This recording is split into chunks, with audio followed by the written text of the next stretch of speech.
ಅಂತ ಎಲ್ಲರೂ ಎದುಡಿ ಅಂತವ್ರೆ. ಏನಕ್ಕೆ ಅಂತ ಗೊತ್ತಿರಲ್ಲ. ಏನು ಕಕ್ಕ ಅಂತ ಕೇಳಿದ್ರೆ ಈಚೆ ಹೋಗಿ ಅಷ್ಟೊತ್ತು ಪ್ಲಾನ್ ಆಗ್ತಾಯಿದ್ರು ಎಲ್ಲಿಗೆ ಹೋಗೋದ ಅಂತ. ಆಯ್ತು ಸರಿ ನಡೀರಿ ಅಂತ ಕೇಳಿದ್ಕೆ ರೂಟ್ ಮ್ಯಾಪ್ ಹಾಕೊಂಡು ಹೊರಟಿದ್ರೆ ತಲ್ಕಾಡ್ತಾರೆ ಅಂತ ಇಂತ ಹೋಗಿ ತಲ್ಕಾಡಿಗೆ ಸೇರಿದ್ರು. ಅಲ್ಲೋಗಿ ನೋಡ್ತೀವಿ ಜನ ಫುಲ್ಲು ರಶ್ಶೋ. ಎಲ್ಲಿ ಹೋಗೋದು ಬಾವ ಈ ಎಡೆ ಒಳಗೆ ಅಂತ ಯೋಚನೆ ಮಾಡ್ತಾಯಿದ್ರೆ ನಾವು ಇವರಿಬ್ರು ನೋಡ್ರಿ ಇಲ್ಲಿ ಹುಡುಗಿ ಜೊತೆ ಮಾತಾಡ್ಕೊಂಡು ಸೈಡ್ ಹೊಂಟೋಗಿದ್ರು. ಆಯ್ತು ಸರಿ ಅಂದ್ಬಿಟ್ಟು ಒಳಗಡೆ ಹೋಗಿ ಎಲ್ಲ ಈಗ ಮುಡ್ಕೊ ಬಂದೋ ಈಚೆ. ಹಂಗೆ ಪೊಲೀಸ್ ಮೇಡಮ್ನ ಮಾತಾಡ್ಸಿದ್ಕೆ ಮೇಡಮ್ ವಿಡಿಯೋ ಮಾಡಬೇಡ ಅಂತ ಹೇಳಿದ್ರು. ಆದರೂ ನಾವು ಬಿಡ್ತೀವ ವಿಡಿಯೋ ಮಾಡ್ಕೊಂಡು ಹೊರಟಿದ್ವಿ ಚುರುಮುರಿ ಅಂಗಡಿ ಕಡೆಗೆ. ಅಣ್ಣ ಬನ್ನಿ ಅಂತ ಹೋಗ್ತಾರೆ ಅಂದ್ಕೊಂಡು ಹೋಗಿ ನೋಡ್ತೀವಿ ಚುರುಮುರಿ ತಗೊಳ್ಳಿ ಅಂತವ್ರೆ. ಆಯ್ತು ಅಂದ್ಬಿಟ್ಟು ಒಂದು ಚುರುಮುರಿ ತಗೊಂಡ್ರು. ಆ ಚುರುಮುರಿ ತಿನ್ಕೊಂಡು ನಾವು ಹೊರಟಿದ್ದೆ ಮುಡುಗುತ್ತೋರೆ ಕಡೆ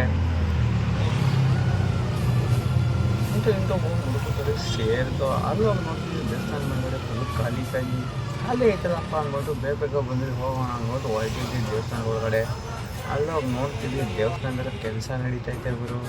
ನಾವೇನು ಮಾಡೋದು ಅಂದ್ಬಿಟ್ಟು ಆಯ್ತು ಅಂದ್ಬಿಟ್ಟು ಲಕ್ಷ್ಮೀ ದೇವಿನ ನರಸಿಂಹ ಪೂಜೆ ಮಾಡ್ಕೊಂಡು ಬಂದು ಈಚೆ ಬಂದು ನೋಡ್ತೀವಿ ಮನೆ ಪ್ರಸಾದ ತಗೊಂಡಿದ್ರು. ಪ್ರಸಾದ ಇಸ್ಕೊಂಡು ಹೋಗಿ ಹಂಗೆ ಪ್ರಸಾದ ತಿನ್ಕೊಂಡು ಹೊರಟ ಊರ ಕಡೆ. ಅಷ್ಟೇ ಇವತ್ತಿನ ವೀಡಿಯೋ. ಫಾಲೋ ಮಾಡಿ, ಲೈಕ್ ಮಾಡಿ ಗೈಸ್.